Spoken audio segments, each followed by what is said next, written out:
ఐపీఎల్లో ప్లేయర్స్ ప్రతిభ కనిపిస్తుంది. చాలా మంది ప్లేయర్స్ తమ ప్రతిభను కనబర్చి అంతర్జాతీయ క్రికెట్లోకి అరంగేట్రం చేస్తారు.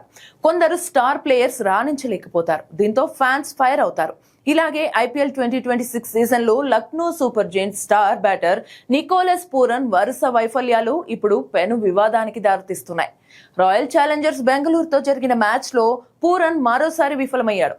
అభిమానులకు ఏకంగా మ్యాచ్ ఫిక్సింగ్ ఆరోపణలు చేస్తున్నారు.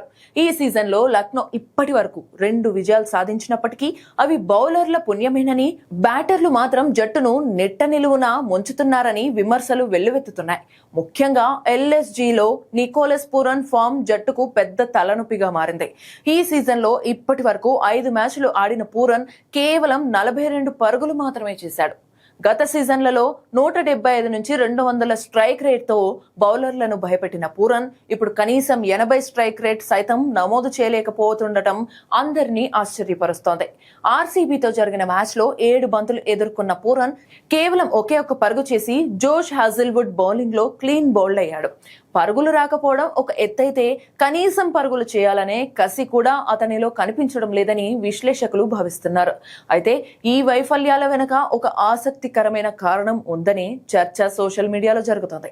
గత సీజన్లో 3వ స్థానంలో బ్యాటింగ్ చేసి అదరగొట్టిన పూరన్ను కాదని ఈసారి కెప్టెన్ రిషబ్ పంత్ ఆ స్థానంలో వస్తున్నాడు. తన స్థానాన్ని పంత్ లాక్కున్నాడనే అసంతృప్తితోనే పూరన్ కావాలని సరిగ్గా ఆడటం లేదని కొందరు అభిమానులు ఆరోపిస్తున్నారు. పంత్ నిర్ణయం తప్పు అని నిరూపించేందుకే పూరన్ ఇలా చేస్తున్నాడని, అతని బాడీ లాంగ్వేజ్ చూస్తుంటే మానసికంగా కృంగిపోయినట్లు కనిపిస్తోందని నెటిజన్లు కామెంట్స్ చేస్తున్నారు. ఇంతకీ ఏం జరుగుతుందో పూరన్కే తెలియాలి.